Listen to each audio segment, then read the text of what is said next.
শেখ আল্লামা আব্দুল মালিক হাফিজাহুল্লাহ। শুনুন আমার শায়েখের কথা শুনেন। শেখ মুজিবুর রহমানের হত্যাকারীকে যদি বাহির থেকে আনা যায়, তাইলে শরীফ ওসমান হাদির হত্যাকারীকেও বাহির থেকে আনা যাবে। মামলা ঝুলায় রাখবেন না, মামলা ঝুলায় রাখা এটা ইংরেজদের সভ্যতা। ইংরেজদের আইনের কারণে এরকম মামলা ঝুলিয়ে থাকে। ইসলামী পদ্ধতিতে আসেন, কোনো মামলা ঝুলে থাকবে না। জনগণকে যে আমরা আশ্বস্ত করতে চাচ্ছি, আশ্বাস দিতে চাচ্ছি যে অতি দ্রুত হাদির বিচার কার্য সম্পন্ন হবে। মানুষ আশ্বস্ত হওয়ার জন্য তো কিছু দরকার, কিছু তো দরকার। মানুষ তো দেখেছে আগের সরকারের যে সমস্ত হত্যাকাণ্ডগুলো, ওগুলোর কয়টার বিচার হয়েছে, আর এই সময়, এই আমলে, অল্প সংক্ষিপ্ত এই আমলে যা হত্যাকাণ্ড হয়েছে ওটার কয়টার বিচার হয়েছে মানুষের সামনে আছে। খালি বললে হবে না, প্রয়োগ করতে হবে ইসলামী বিধান। খালি গণতন্ত্রের নাম নিয়ে মানুষকে শান্ত করা যাবে না। মানুষ দেখেছে গণতন্ত্র। বিগত সরকারের যত নির্বাচন, ওগুলো গণতন্ত্রের নির্বাচন তো ছিল নাকি? বলে নাই ওরা গণতন্ত্রের কথা? বলে নাই? যতদিন আল্লাহর বিধানের কথা বলতে লজ্জা পাবেন, দেশে শান্তি আনতে পারবেন না। গণতন্ত্রের পরীক্ষা হয়ে গেছে। কোরআনে স্পষ্ট বিধান আল্লাহ দিয়ে রেখেছেন কেসাসের, ইসলামী দণ্ডবিধির। কোরআন তেলাওয়াত করেন না।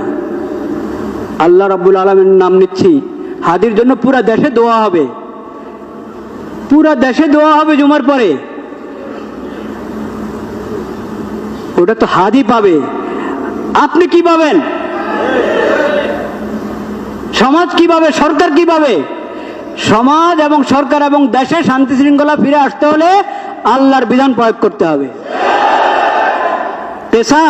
কেসাসের বিধান আল্লাহ যেভাবে দিয়েছেন সেভাবে প্রয়োগ করেন। মামলা ঝুলায় রাখবেন না, মামলা ঝুলায় রাখা এটা ইংরেজদের সভ্যতা। ইংরেজদের আইনের কারণে এরকম মামলা ঝুলিয়ে থাকে। ইসলামী পদ্ধতিতে আসেন, কোনো মামলা ঝুলে থাকবে না। ইসলামের দ্বন্দ্ববিধি এবং ইসলামের কেসাস যদি প্রয়োগ করতে পারি আমরা সাহস করে, তাহলে ইনশাআল্লাহ সমাজে পূর্ণ শৃঙ্খলা এবং শান্তি নিরাপত্তা ফিরে আসবে। আল্লাহ রাব্বুল আলামিন সেই তৌফিক নসিব করেন। এখন কি হয়? বিশৃঙ্খলা সৃষ্টিকারীরা জেলে ঢুকলে আবার জামিন পায়। বিশৃঙ্খলা সৃষ্টিকারী কেন জামিন পাবে? অন্যায়ভাবে জেলে ঢুকে জামিন পায় না, হয় কিনা? এরকম ঘটনা আছে।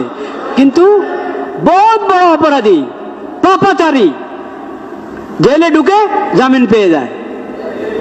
জামিন পেয়ে বেরো বিদেশে চলে যায়, হত্যা করে বিদেশে চলে যায়। হত্যাকারীদের শেখ মুজিবুর রহমানের হত্যাকারীকে যদি বাহির থেকে আনা যায়, তাইলে শরীফ ওসমান হাদির হত্যাকারীকেও বাহির থেকে আনা যাবে।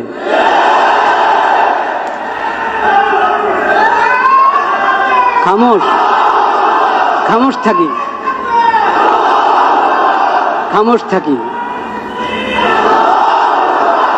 উপলব্ধি করার চেষ্টা করি, ভাইরা আমার, উপলব্ধি করার চেষ্টা করি।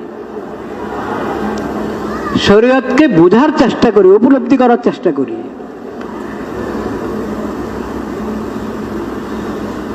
সব অন্যায়। শরীফ ওসমান হাদির রক্ত আল্লাহর কাছে এটাও রক্ত।